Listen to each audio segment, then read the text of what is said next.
Yo, what up?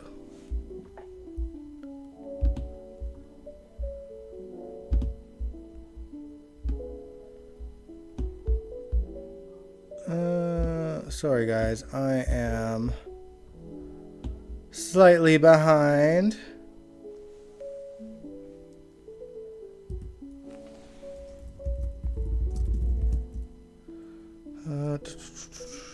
How are y'all doing though?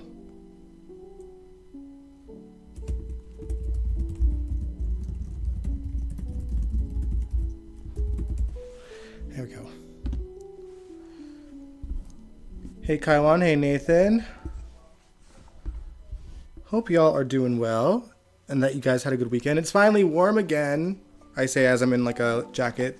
And I'm just wearing it because it looks cool. That's all. Hey Allison. I'm wearing the hat because I need a buzz cut. Hey Sandy. How are y'all doing? I hope you guys had a great weekend. Whew. Man, I was just so tired yesterday, y'all. My body done shut down on me. Oh, sorry. Sorry about that. If my camera froze, because I got a phone call. He should know better. He knows I live stream on Wednesdays or Sundays. And both, technically. Nice here. So it's like plus 5 degrees Celsius here today. That's what it got up to. Or maybe, no, I think it got up to 7 degrees Celsius. Snow is melting. It's going to stay around this weather all week. So it should continue on that trajectory. I hope. But what's up, everybody? Welcome to the General Hospital After Show. My name is Dion Gabriel. And we are going to jump right into the chaotic week that was had on General Hospital. All the excitement surrounded Cyrus Renault. And he dead now. So we all knew it was coming. Oh, man. But yeah, there's kind of different aspects to the story. I mean, there's obviously the Elizabeth and Lucky angle.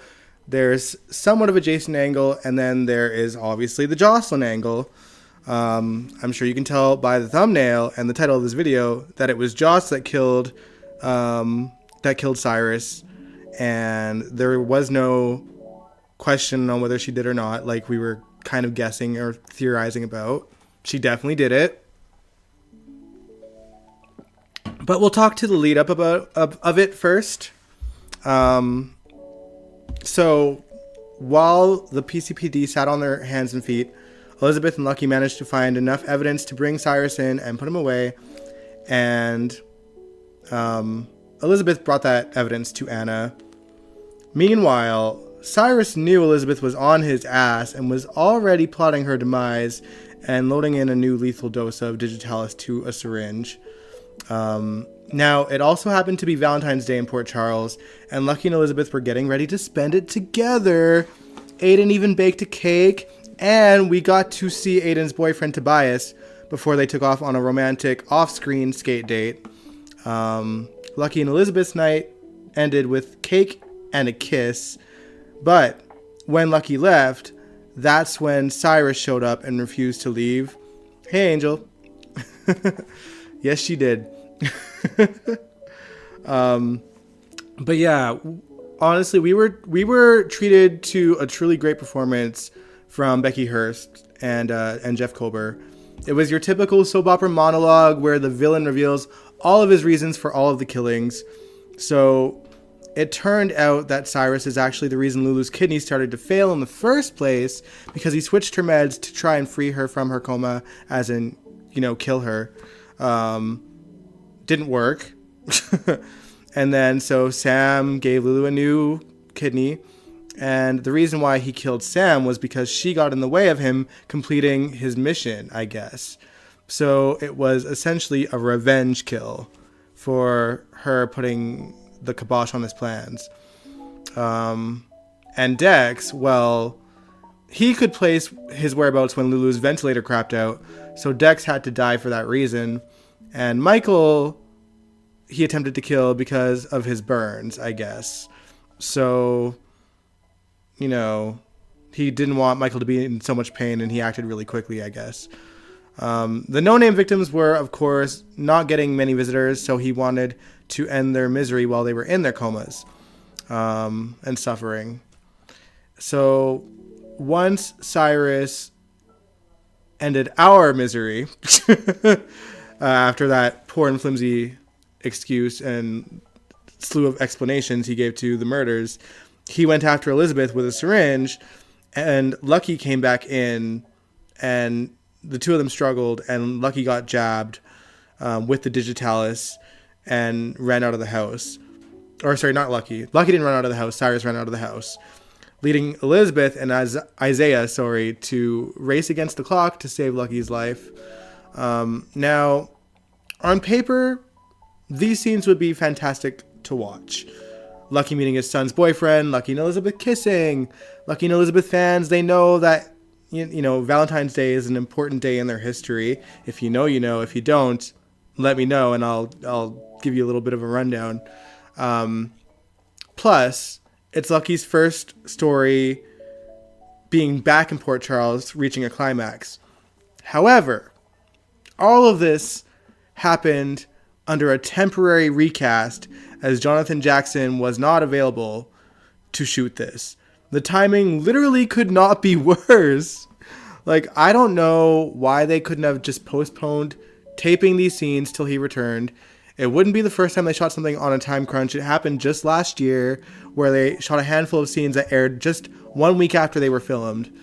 And surely they could have done it again. Hey, Aaron. But yeah, like, Liz and Lucky's first kiss in like 15 years deserved better than a recast. Lucky meeting his son's boyfriend for the first time, like, shouldn't have happened in a recast. The climax of the story should not have happened. And by the time Lucky was brought to the hospital, he was Jonathan Jackson again. So, like, surely they could have just waited and shot the scenes as soon as he was back and just thrown it in there. But they didn't do it. It just made me so mad.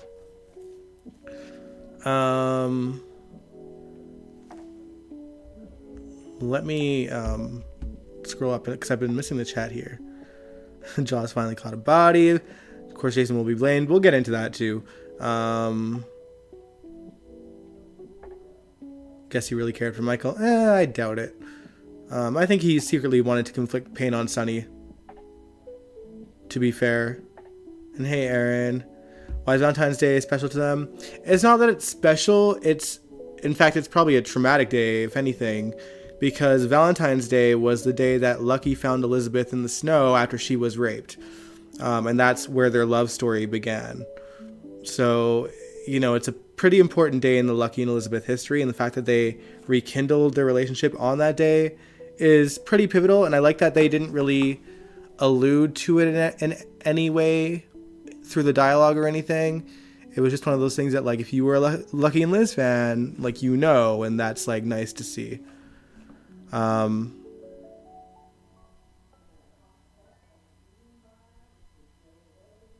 don't think they got the money for that, really, but they do because they've done it before, so that's a lie.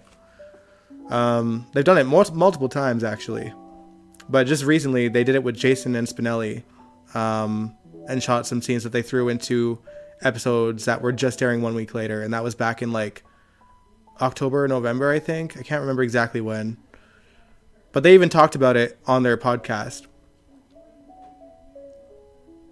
I think it might have had to do with Sam's death, but I can't remember. Nathan, you said GH had the recast always get the moments that matter the most. Yeah, like, that just happened. That happened as well recently with Michael finding out that Drew and Willow kissed, and it was a recast for that too. Yeah, he was only gone for 1.5 episodes. Really, it's true. Valentine's Day.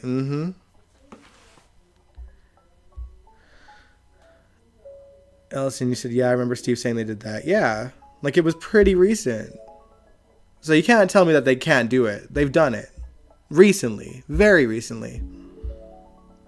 But all right, now during this time though, after all the things that were going down with Liz and Lucky, Jason was kind of going through a lot. He had found out that Cyrus was suspect number 1 in the previous week, and Anna held him for 24 hours because she was scared that he was just going to go out and kill Cyrus.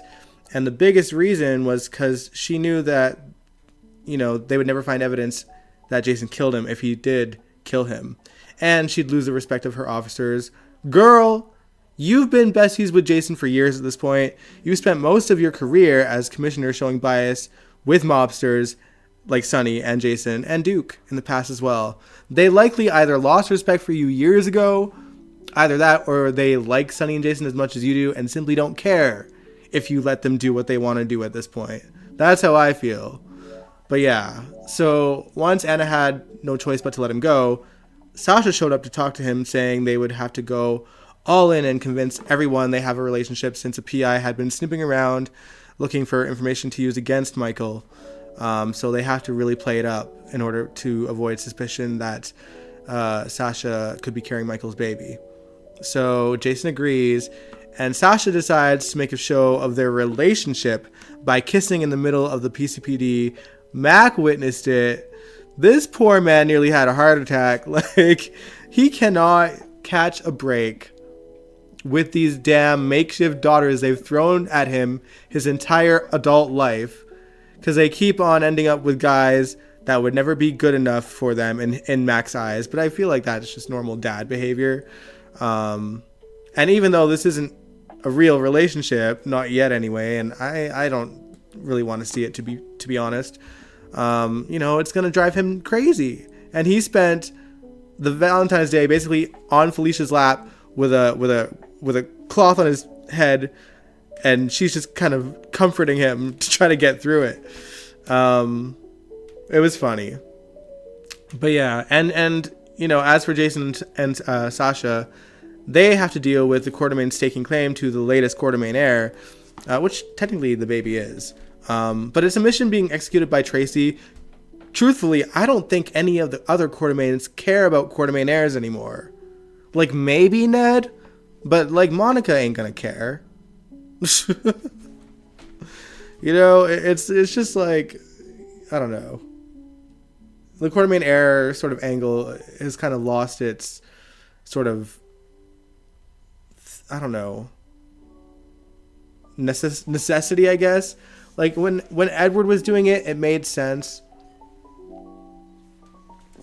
Like, Tracy doing it, she's not even really in ELQ anymore, so it has nothing to do with that.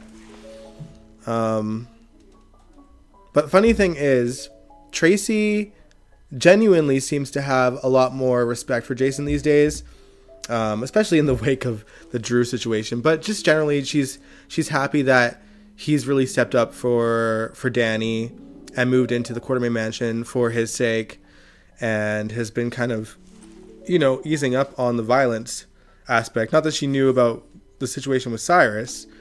But yeah, once, like, before Jason ended up at the Q's and talked to Tracy, once Jason had left the PCPD, he actually went to the cemetery to visit Sam's grave to seek advice, which I appreciate because it shows that Jason still cares about what Sam thinks and cares about how she would feel about him seeking revenge on Cyrus and what that could mean for their son, since she's no longer around.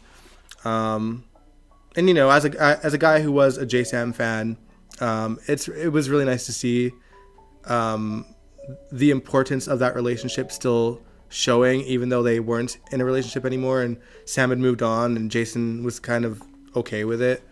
So I don't know. I just really enjoyed those scenes. Now, that said, Jason didn't know that he wouldn't end up having to kill Cyrus anyway, because someone else beat him to the punch. Jocelyn has been snooping around Cyrus for weeks, basically searching for evidence that Cyrus killed Dex. And the only reason she got as far as she did is because Jack Brennan kept leaving breadcrumbs for Jocelyn to follow. And she followed them straight to the cabin in Pawtuck and found his trophies, aka the wristbands from the deceased bodies of all the people that he killed, since serial killers collecting proof of their work is kind of a thing that happens sometimes. And after Cyrus escaped Lucky and Elizabeth's house after jabbing Lucky in the leg with digitalis, he ended up at the cabin while Jocelyn was still there, and he finds her. He then grabs an axe that was sitting on the front porch and was gearing up to attack her with it, since he couldn't let anyone interfere with his mission. But Jocelyn put 2 bullets in him instead. And I don't know about y'all, but I was getting mad flashbacks to Jocelyn's birth, because a cabin in the woods, an axe, and one of Carly's kids killing a crazy person. So Jocelyn has essentially come full circle for her whole life, from being the one saved via an act of murder that involved an axe, to doing the murder herself in an act of revenge or self-defense for someone that was coming at her with an axe. I don't know. Do you guys think it was revenge or self-defense? I think it was a bit of both, probably. It's not like Cyrus was like truly running at her, but like he picked it up for a reason. You know, he wasn't going to do nothing with that axe. But yeah, like this whole time she was truly seeking revenge on Cyrus, and she's been eyeing that gun of Dex's the entire time on screen. We know that she wanted to kill him. She knew it was him. She found proof it was him. He just ended up at the cabin, and she done did the thing.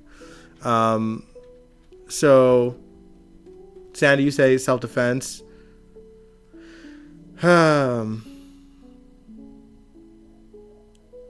Sandy, you said I love Tracy and Jason scenes as well.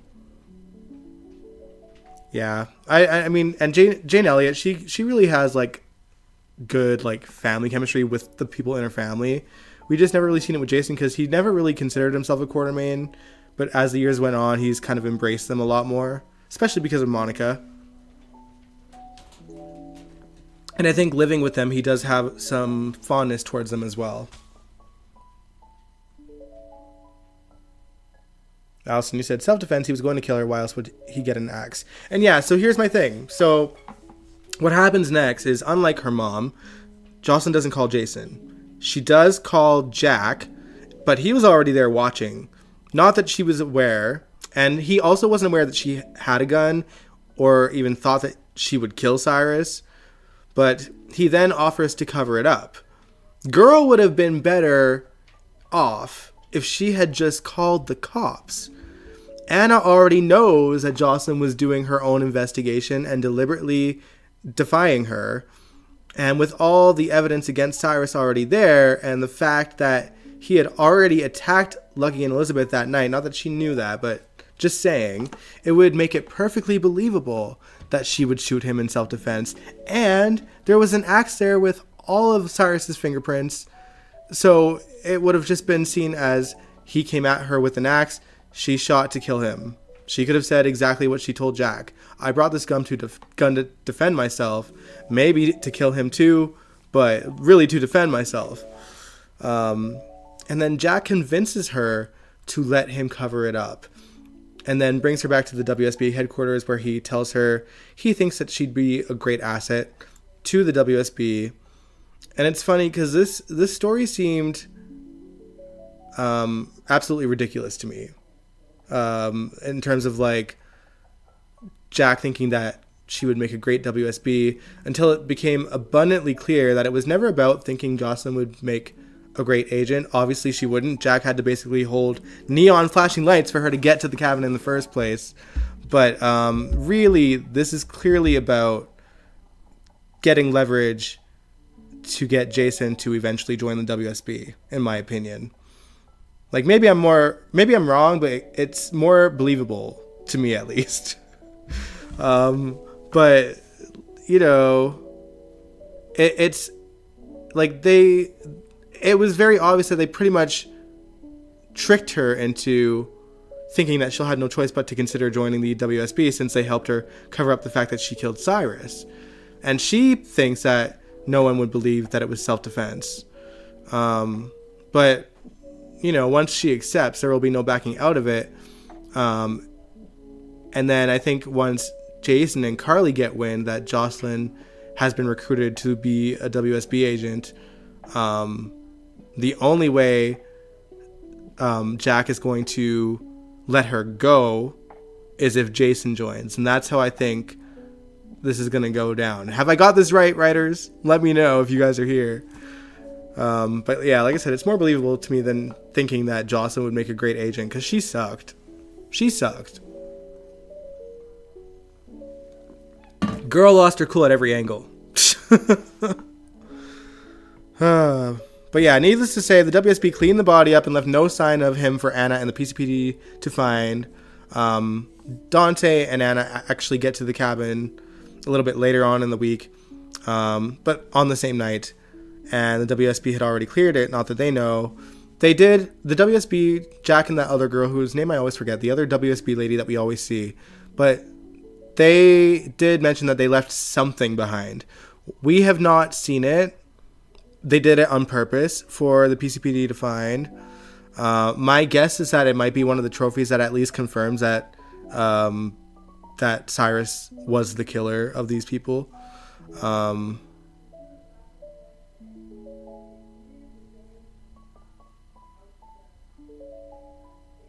I don't think this is how they recruit WSB members. Well, no, I'm just saying, like, that's why he recruited her. It's not typically how they do it, but it's why they did it in this case, just to get Jason to join when he has no desire to. The PCPD is useless. They really are. The French lady, I think Céline, I'll have to look her up sometime.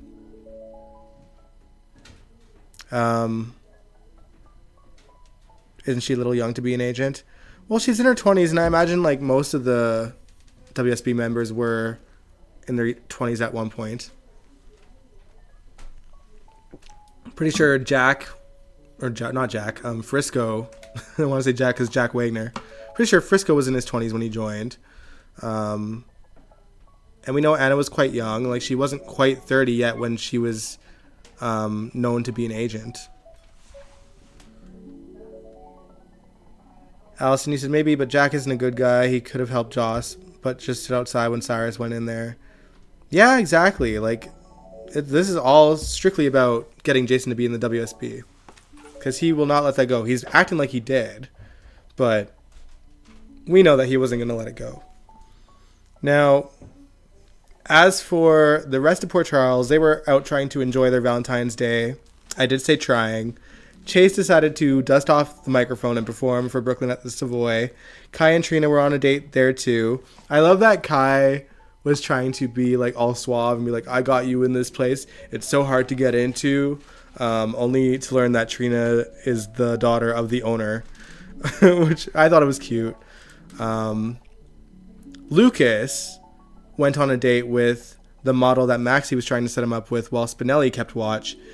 It lasted like one drink before Lucas told him he just wasn't ready. Of course, Brad happened to be there drinking alone, and they ended up having a drink together. Personally, I'd rather Lucas go with the model. The model was cute. But yeah, so they shared a drink instead and just kind of had like a bit of a friendship bond. I don't think it was immediately going to turn into them getting back together, but obviously that's Brad's hope. Curtis and Portia obviously were at the Savoy as well, and they were mostly just enjoying Trina finally being back in the dating pool again while trying to keep their distance respectfully. And luckily for them, Willow and Drew showed up, and now Curtis's new mission that night was letting him know that he wasn't welcomed there.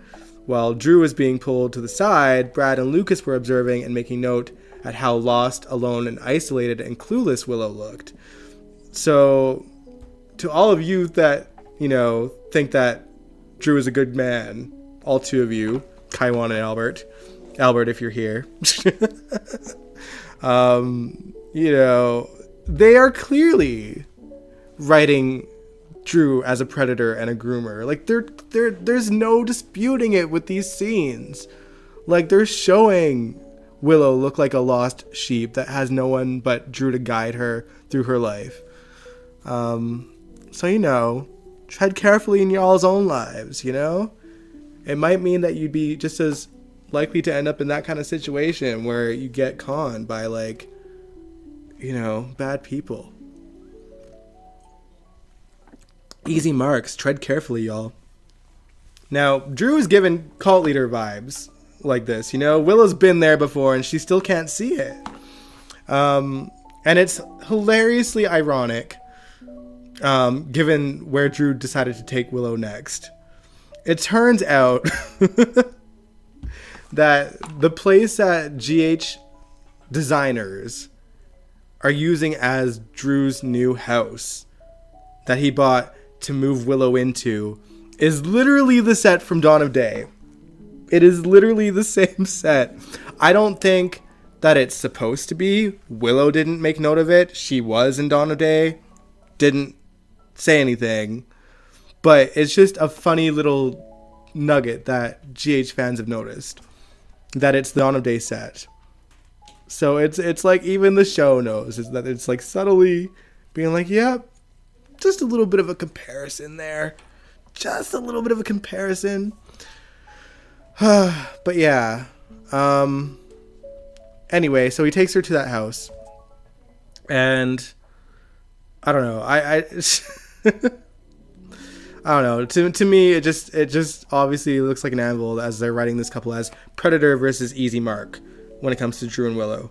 But yeah, Drew asked Willow to move in, and Willow thankfully turned him down for now, since she hasn't told her kids that she and Michael aren't together anymore, and that she is now seeing Michael's uncle. You know, she hasn't let that news out to them yet. So, you know, they gotta hide their shame a little bit longer.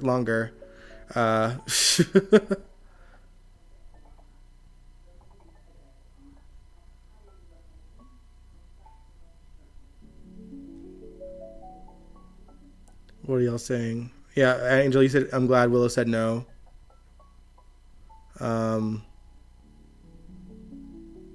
Willow's not feeling isolated. Yeah, she is, though. No one's on their side as a relationship. Nina's just pretending to because she doesn't want to lose her daughter. But, like, everyone else is like, ick. The entire town is like, ick.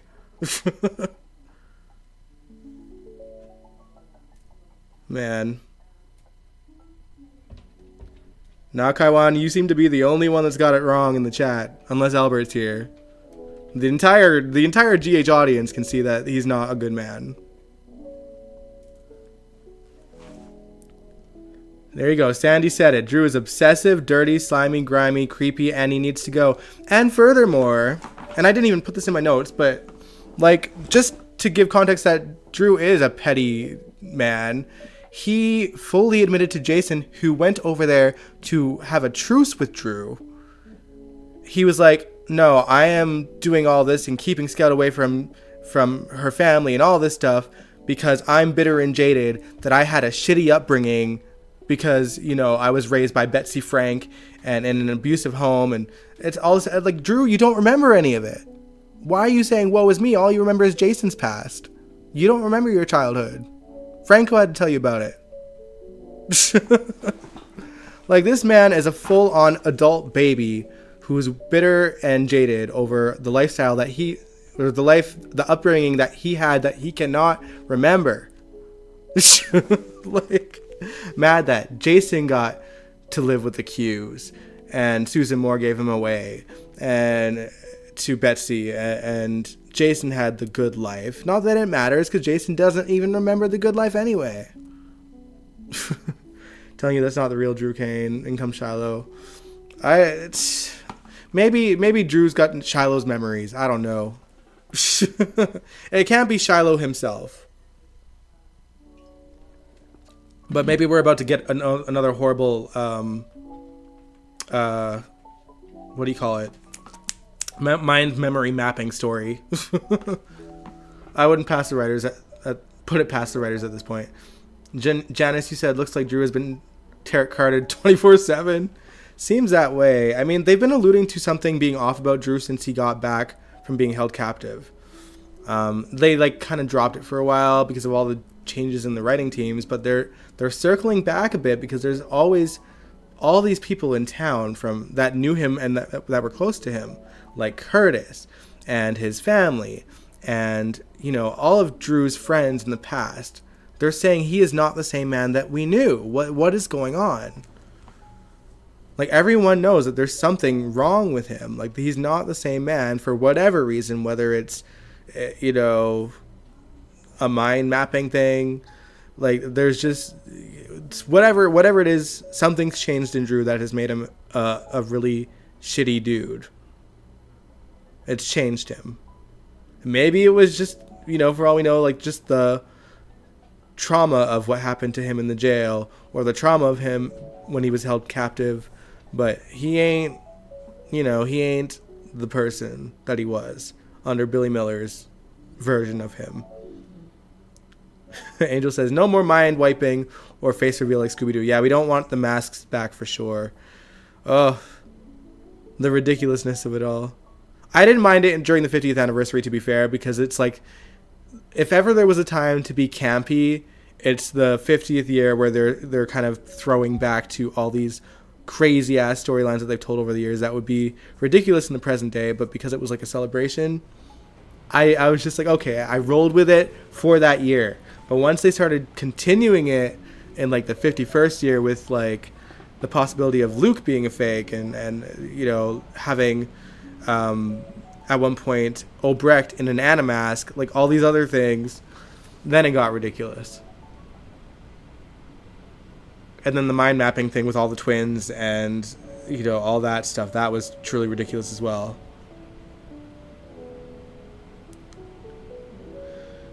Yeah, he's been different since going to prison. Yeah.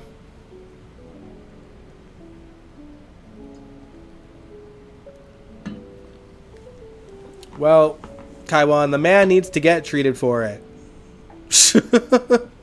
He's a grown-ass man. He should be able to tell when he needs some help, He should be able to see that he's not the man that he once was. Everyone else has been telling him the same, so maybe he needs to start looking into the mirror and be like, maybe there is something wrong with me. Maybe I should see a therapist. Do something, dude. Do something, Drew. Get some help. Because, like, from a viewer standpoint and someone that actually really enjoyed the character of Drew under Billy Miller and someone that hoped that they really invested in the character because they had such a talented guy like Billy Miller playing him in the role, may he rest.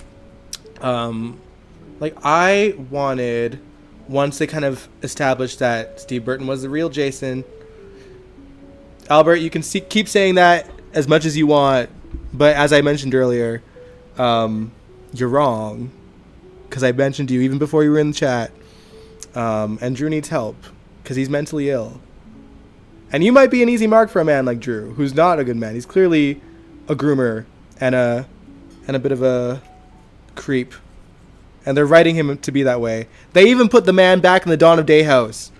They put him in the cult leader's house. They are not even trying to hide the fact that he is being established as a bad man, because he is one. And I said what I said.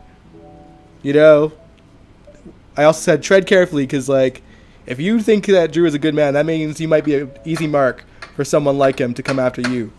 Boom, bam. Maybe not in the same way. No one's going to, like, try to romance you and groom you into being, a sucker. But, like, but it could happen, okay? I love you too, Albert. All right. But what was I saying? So as someone who was a big fan of Drew under Billy, that wanted the writers to invest in the character back then, and how angry I was that they just shoved him off the show, gave Franco Drew's memories instead, didn't give Drew his memories back, haven't really established what he can and can't remember in his life fully ever since then. Like, it just, it makes me mad. Gates is coming tomorrow. We still got more of GH to talk about, but since you brought it up, Wednesday's live stream, I'm going to give my thoughts about the first 3 episodes of Gates, the Monday, Tuesday, Wednesday. Whether or not I continue to talk about it in some way in the future, I don't know. I really don't know. It'll depend on if I like it. I don't see me doing a fully dedicated show like I do with GH, just because I don't have time. But I am intrigued to watch it. John Lindstrom is now in it, as you guys know. That's why he's not been really seen on GH lately. But yeah. we'll talk about that Wednesday. My thoughts on the show. Um, but yeah, justice for the man that Drew used to be. All right. It does start tomorrow. Yes.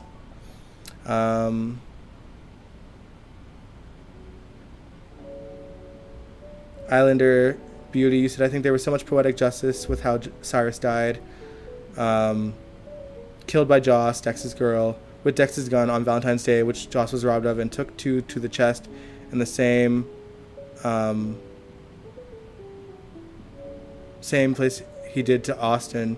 I didn't notice that. My sort of poetic justice take of that was that it was in a cabin in the woods, and there was an axe involved and a murder involved of a crazy person, which is literally how Jocelyn came to be in this world.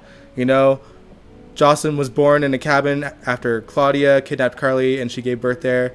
She was about to take her, and then Michael came in with an axe and killed Claudia in a cabin. So she done came full circle. But to your point, that's another way that it was poetic justice as well. I'm gonna have to watch Gates live since I don't have Paramount Plus. I'm just setting it up to record on my TV,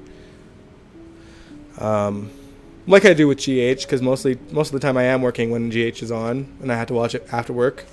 Now I got 2 to watch, at least for the first 3 days. And my mom's intrigued to watch it too.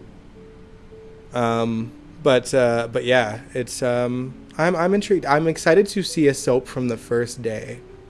That's what I can say so far. It's wicked cool that it's a black soap too. So, you know, it's an exciting new era for soaps in the America and Canada. Angel says TJ is off contract. That sucks for the character. I agree. It's unfortunate. Because TJ, like, he was played by a fantastic actor who, in my opinion, was leading man sort of material. And now they've seemed to find that in Isaiah, who's doing a great job. And there's no bitterness on my part for him. But who says we couldn't have 2 leading doctors on a show called General Hospital? Just saying. All right, but let's get back into the storylines. Let's because really there's only like one other thing to talk about. It's Brooklyn and Chase. So after Chase wrapped his performance at the Savoy, Brooklyn gets called into a work emergency brought on by Lulu, and Chase decides to go to Bobby's, where he runs into Dante, and he tells Dante how he can't give Brooklyn a baby because he's sterile. And then meanwhile, Brooklyn and Lulu get into a fight during the work emergency, and Lulu basically tells Brooklyn that she's never had to work for anything in her life, that her life is perfect, all this stuff, and Brooklyn obviously doesn't have much to say given what's going on in her life right now. And once Brooklyn leaves, when Dante walks in, Dante tells Lulu that they had just found out that they can't have children, and Lulu then feels guilty. I do appreciate that in these scenes we finally kind of get context to why Lulu can't let go of her anger towards Brooklyn. And it's because it looks like while Lulu was in a coma, Brooklyn kind of inherited many parts of Lulu's life. Tracy now adores Brooklyn. Maxie considers Brooklyn one of her best friends. She's got a husband and a good family life. She's got Dante's trust. It makes Lulu's hate for Brooklyn make a lot more sense and much of an easier pill to swallow. Compared to when it was just like not really discussed. That said, she still needs to get over it 100%. And I think, realizing that Brooklyn's life isn't perfect, it's going to shine a light to that. But obviously the drama will return once she realized that Brooklyn had Dante's baby and kept it a secret from him. And Dante will lose the trust that he had in Brooklyn as well when that comes out. Now, after Brooklyn leaves, she goes back to Chase, who is waiting for her in the bed, flower petals and all, being super romantic. And, eventually they have this conversation where it's clear that Chase is feeling so terrible about the fact that he can't give her the thing that she wants the most. And he goes on and on about how, like, because of him, she'll never know what it's like to carry a baby, and that's on him, and blah, blah, blah, blah, blah. And it finally gets Brooklyn to break and tell him the truth, that she's had a baby before, and that she gave it up for adoption, and that the dad is unaware who the baby was. She doesn't even know if it's a boy or a girl. You know, the whole conversation is had minus the identity of the father. So, which Chase, you know, he's not going to pry on that, I don't think. Yeah, Brooklyn knows that Dante's the father. Yeah, Brooklyn does know that Dante is the father. And she doesn't know that Gio is her son. But, no, her mom knows. Like, yeah, of course Brooklyn knows that Dante's the father. She had sex with him and got pregnant right after that. She knows. She only slept with him. She lost her virginity to him and then got pregnant.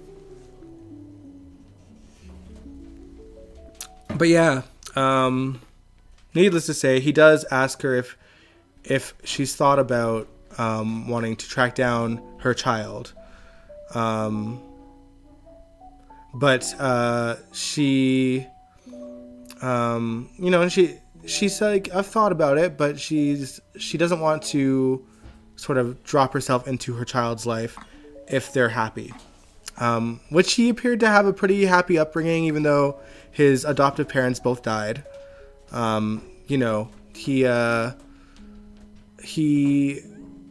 essentially grew up with the Cirillos, and they're like a huge family unit, so he was never really alone. But yeah, it's going to bring some drama for sure. Gio, you know, now he's living in Port Charles with the Quartermains, not knowing that Brooklyn is his mom, and that Lois is his grandma. But you know, he's living his life. He's hanging out with Emma. He's definitely interested in her. I actually don't mind Gio and Emma. They have good chemistry so far. Emma's growing on me with this new personality as well, because she's not just like your typical like I'm problematic. Like you could tell that she's got a good heart. So they're steering Emma in a good direction that I'm okay with. So she's growing on me. Chase is going to feel jealous all over again about Dante and BLQ. Maybe not. We'll see. Sandy said, I hate that Dante told Lulu that Chase can't have children.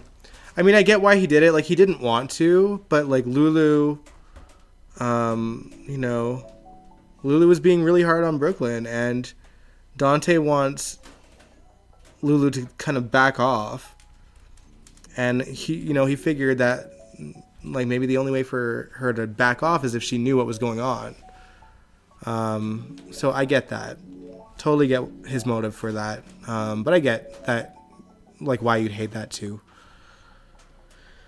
I don't understand the half-truths. Well, because Dante don't know the truth, and Dante and Chase are close, and, you know, I don't think she wants to put Chase in the position where he's going to have to choose between keeping a secret from his best friend and, you know, or just, like, having to lie to him. Or choosing between, you know, Brooklyn and Dante. Lulu has a big mouth. Yeah, she do. She clearly wants to, like, apologize to Brooklyn because of what she's going through. Hopefully she gets some tat, but who knows. But yeah. That's kind of GH in a nutshell. Like, there were some other things that happened that weren't as important, in my opinion. You know, we had Anna and Laura and Jordan kind of discussing Drew's relationship with Sidwell and what he's like nowadays versus what he was like back then, and whether this move about wanting to move the project to the piers where Sonny does his work is an act of revenge or something that would be good for the city, and having to sort of balance that out. Which, you know, kind of falls under the Drew umbrella and, like, they know he's a bad man now. Something's changed in him. And my hope is that they address it in some way. You know, like, why is he the way he is right now? Let him go to therapy. Bring Kevin back for that kind of therapy, maybe. I'm assuming he's not fully on contract with Beyond the Gates. I think he's just in it so he can work on both shows. Mind you, they need to start explaining why Kevin is not around for these big moments for Laura, because her kid was literally in the hospital. And Kevin was nowhere to be seen. They didn't establish where he was. They could, like, write him as if he's out of town or if he's watching the kid, but they don't even mention him, which is annoying. But it is what it is. And on that note, there's not much else to talk about for GH. But I am looking forward to seeing next week and sort of the fallout of Cyrus's death and where it's going to go. I'm a bit annoyed that, like, that Cyrus, like, they're not going to know that he's dead. They're just going to assume that he's out there. And I think, was it Sandy that brought this up? I think, like, Jason, because Cyrus is just going to be gone without a trace, a lot of assumptions are going to be made that Jason killed Cyrus. And it's going to, you know, have everyone have their eyes on Jason. So that's going to be an annoying thing for him to sort of deal. I kind of just wish that they just left Cyrus's body and just clean up the how of how he was killed.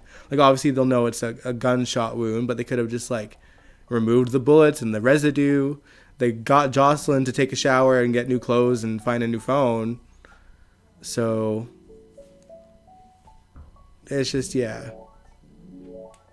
it's going to lead for a shitty situation, and that's the frustrating part. But, you know, Cyrus is dead.